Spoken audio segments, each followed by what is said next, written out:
Hello, I am Catherine. As you know from my videos, many videos, I explain the world situation with the Bible because I try to prepare people for the storm that is coming, and some things began, but we are in the beginning of the end, not yet the end. How many times, if I tried to speak with people, many times the people said, the Bible is a book of war. How is it possible? And they don't want to hear. Why is the Bible a book of war, especially the Old Testament?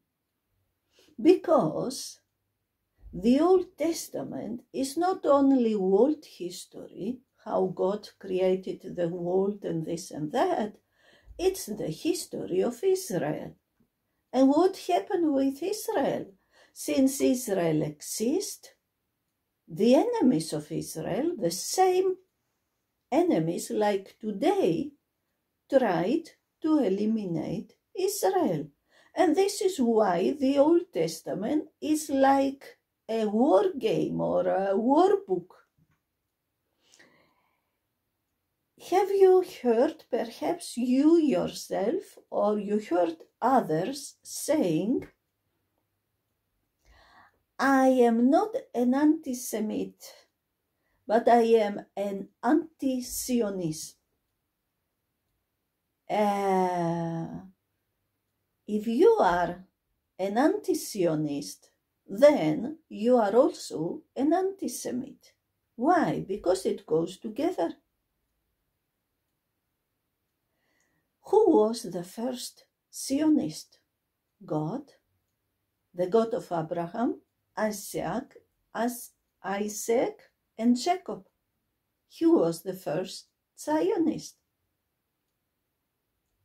We will see today some things. What means Zionist? Zion, with Zion, is mean Jerusalem, and especially the place where was the temple of God.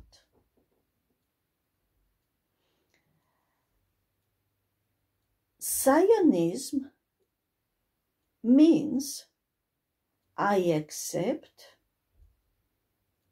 that the Jewish people and the Israelis, they have the right for the homeland, to possess their homeland. Today we will see why God is the Zionist and why every Christian is a Zionist. If you are not, then something is wrong. We see in the Bible from Adam and Eve until Noah, the first 2,000 years, God destroyed the world because the fallen angels came down to this earth. People mixed with fallen angels, came in a big perversion, sin, like today, but it was perhaps worse.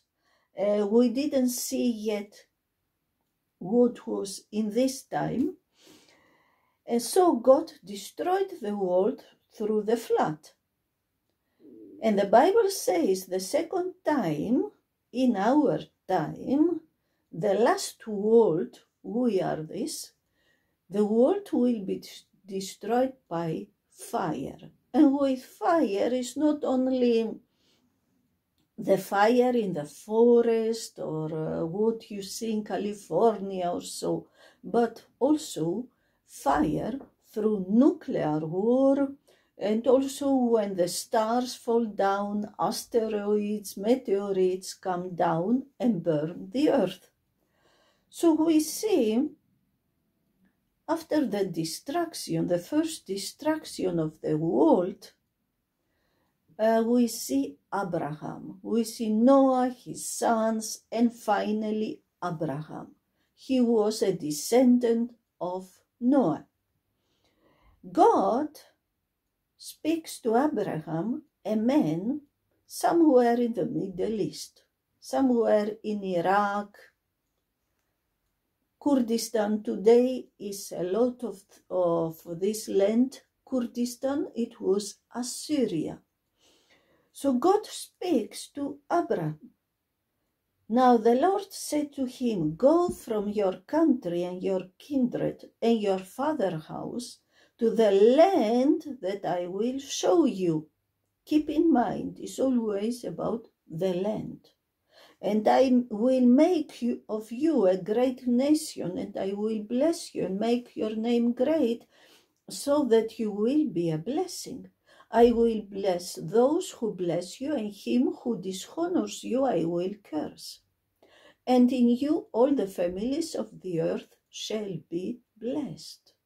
This blessing and cursing, you see again and again. You see God gives it to Abraham, he gives to Isaac, his son, and he gives to Jacob, or Israel, the next son, the son of Isaac.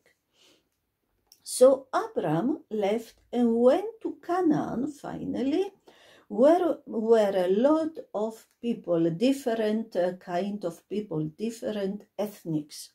What was the problem in Canaan? In Canaan there were a lot of giants, children of fallen angels, mixed with women. The children of them were the giants in Canaan. And what else? The people in Canaan, they sacrificed their children to the gods alive. In this time, parents, if they wanted to have wealth, if they wanted to have success, they gave alive their babies to the gods. What do people today? They sacrifice their babies to the gods by abortion, through abortion. How do the Arabs sacrificed in this time were around the Arabs? How did they sacrifice their children to the gods, like all the others? How do the Arabs sacrifice today their children? Through jihad, holy war against Israel, against the unbelievers, infidels, or how they call them, call us. So he is coming, and the Lord appeared to Abram, it's Genesis 12, and said, to your offspring I will give this land. It's about the land. Zionism is about the land of Israel. So if you are a Christian, you are a Zionist, or you are not a Christian. It's not possible, because Jesus came as a Jewish. He came to Zion. He came to Israel. He was born in Israel as a human being. He's God. So we see then the history of Abraham. I recommend you to read the Old Testament. Don't read Numbers, the third book, or the fourth. It's more about the Jewish people. But Genesis, Exodus, Deuteronomium, it's wonderful. It's world history, and it is the history of Israel and the world. So we see then, later, again, God is coming to Abraham, and he explains again. God said to Abraham, your very own son shall be your heir, not your slave or Ishmael or ever, but your own son. Then we see God says again, I make in Genesis 17, God says, I am God Almighty, walk before me and be blameless, that I may make my covenant between me and you and may multiply you greatly. Behold, my covenant is with you, and you shall be the father of a multitude of nations. No longer your name will be Abram, but Abraham, a father of many nations. I will make you exceedingly fruitful. I will make you into nations, and kings shall come from you. And I will establish my covenant between me and you, and your offspring after you throughout their generations for an everlasting covenant, to be God to you and to your offspring after you. And I will give to you, unto your offsprings after you, the land of your sojournings, all the land of Canaan, for an everlasting possession, and I will be their God. So you see again the land, the whole land. And God said, not Ishmael, but your wife Sarah will bear you a son, and you shall call his name Isaac. So we see again, God again and again give the promise,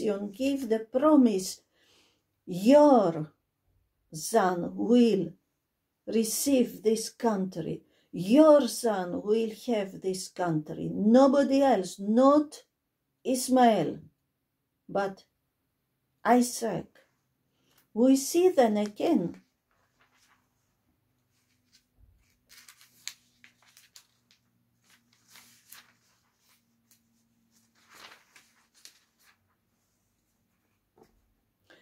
now God gave the same promise to Isaac, to the son of Abraham.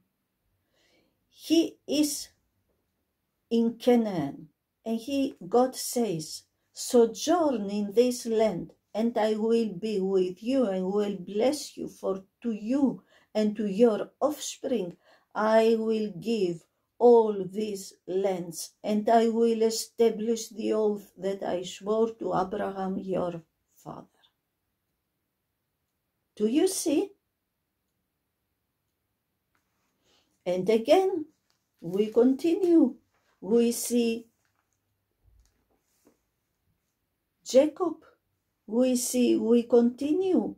God appeared to Jacob again. We see in Genesis 35. Now again, the next, Jacob. And God says, your name is Jacob, but no longer your name will be Jacob, but Israel. God is the first Zionist. He gave Jacob the name Israel, and this is the name of the land until today. So he called his name Israel, and God said to him, I am God Almighty, be fruitful and multiply. A nation and a company of nations shall come from you, and kings shall come from your own body. The land that I gave to Abraham and Isaac, I will give to you, and I will give the land to your offspring after you. It's always about the land. About the land. It belongs not to the Arabs. It belongs to Abraham, Isaac, and Jacob. And we see the Israelis, as God said to Abraham, your people will be in another country, slaves, 400 years, and then I will bring them back to this land. And we see Jacob. We know Joseph and the Israelis were in Egypt.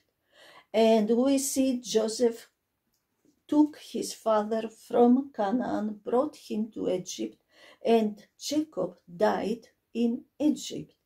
And he's dying, and he calls Joseph, his son, and all the others, and he says, I am about to die, but God will be with you and will bring you again to the land of your fathers.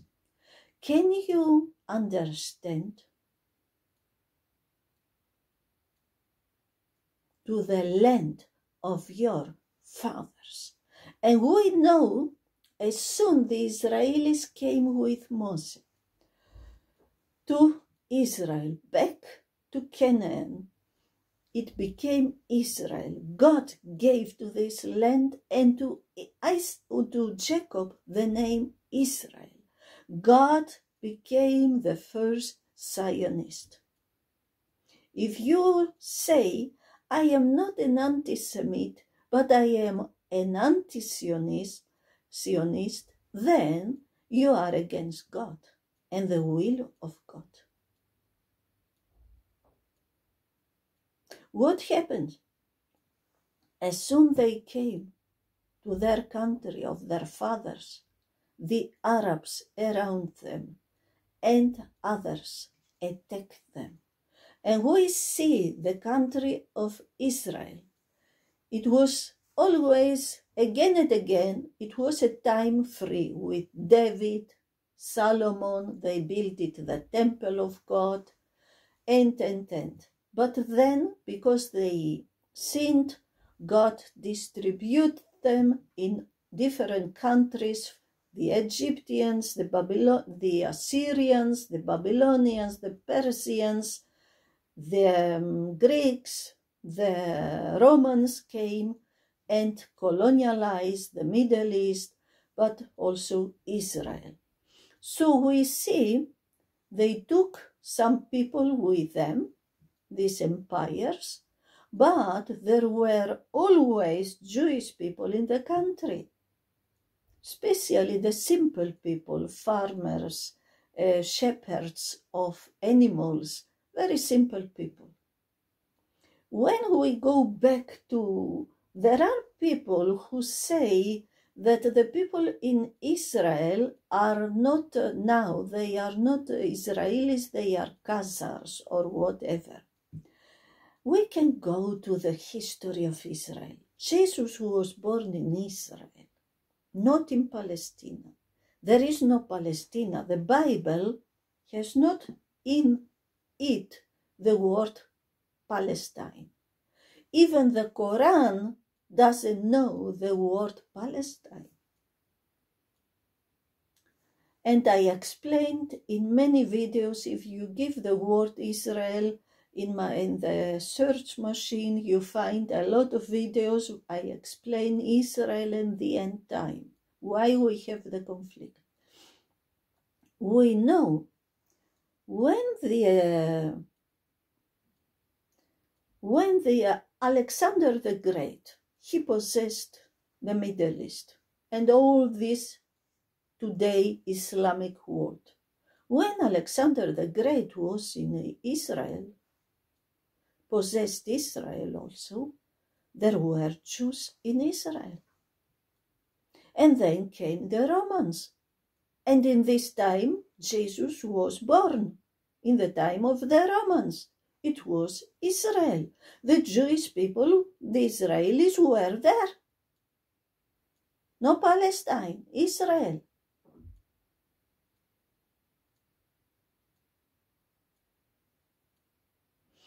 And then who came? The Osmanians. 400 years, they colonialized the Middle East plus Europe, parts of Europe, for 400 years. When the Turks, the Osmanians, were in the Middle East, there were Jewish people in Israel. And the Turks were very tolerant to the Jewish people. Why? Because they thought always the Jewish people are weak people. They are not a danger. Before the Turks was the Eastern Roman Empire, the Byzantinian, or what? How can I say?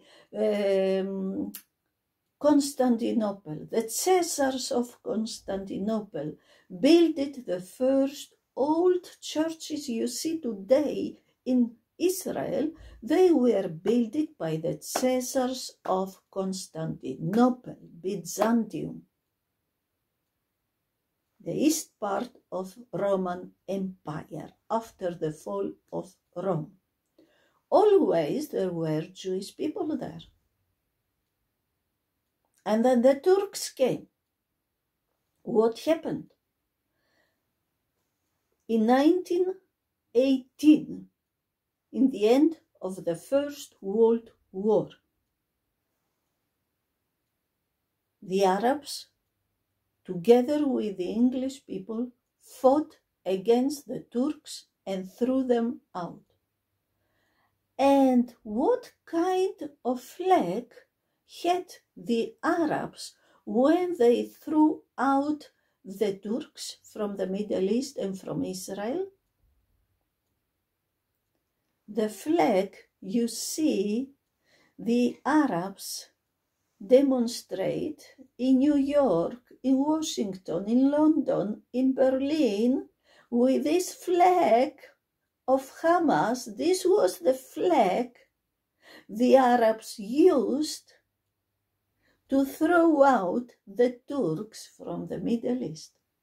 It's not funny that they use the same flag. So if you are a Turk and you go out with this flag, you must know it's like you demonstrate against the Turks. What happened? Because the Arabs fought with the English against who were in Israel in this time, against the Turks, the English people, the English army, and the UN, before the UN they had another name, they gave as a gift 77% of the region that was now in this time Palestine, called Palestine, to the Arabs. So the Arabs created a new state, Jordan, in 1946. Can you imagine? In 1946, the Arabs created a new state with 77% of the region, Palestine, and nobody stood up, nobody demonstrated, nobody said it's not right, this is Israel. Why? Because the Caesar of Rome changed the name Israel and gave the name Palestine. He changed the name Israel with the word Palestine. And so from 135 to 1948, the Jewish people were called the Palestinians. The Arabs who lived in this area, they didn't want to be called Palestinians. They said, we are not the Palestinians. The Jews are the Palestinians. We are the Arabs. And they are the Arabs. The Palestinians are Arabs, Arabic migrants from Egypt, Syria, Jordan. So when the Jordan state was founded, nobody stood up. But 2 years later, when the Jewish people founded again their state, Israel, the whole world stood up. Why? Because the world hates God, because the world hates Israel. Why they hate Israel? Because they hate God. But God was and is a Zionist. The first one and the biggest one. and will forever be, because he chose Israel from all the other countries. So you see the confusion in all this story. Yesterday I was somewhere evangelizing, and I met a man from Egypt. And I told him that I was after the Arabic Revolution in Spring Revolution in Egypt. I was there in the Tahrir place, in the center of Cairo, where all these people demonstrated against the government and so. And I also met leaders of the revolution per accident. I don't know why, but God brought me in contact with leaders of the revolution. So I was sitting with one in the center of Cairo, and I told him the problem in Egypt is not in first line the government, is Islam. If you want to change something in Egypt, you must change. You must throw out Islam, because Islam controls the country. So some days later, I met another man. He was older. He was an academic, and I told him the same thing. And he was very surprised. Never he thought about this. But this is the point. And yesterday I met an Egyptian man here, and he told me he was one of the leaders of the revolution in Egypt. And you know what? He was absolutely with me. He had the same, we understood us. He is not against Israel. And he wondered why Egypt closed the doors to the Palestinians, to the Arabs in Gaza, and didn't open the doors. They closed the doors and they built a big high wall. But nobody demonstrates against Egypt. All blame Israel. Why? So Hamas, Hezbollah, Houthis, who are the Hamas, the Hezbollah, the Houthis? Who are finally the Palestinians? The Nazis of today. The Palestinians say very clear, we are Hamas, we are Hezbollah, we are this, we are that. The Nazis, Hitler, gave money, sent people to Egypt, to the Muslim Brotherhood, to the mother of the terror groups. He sent to them specialist military people to teach them how to do terror attacks, how to kill Jews, and not only to kill Jews, but also to hinder the creation of the state of Israel, and to attack later the state of Israel. Hitler, the Nazis, are the teachers of Hamas, Hezbollah, all these terror groups. So these people are the Nazis of today. And today was in our newspaper written that Hamas made a mistake, that they didn't reach their goal or something like this. It is not true. Hamas reached their goal. Why? Because now we don't have only Nazis in the Middle East.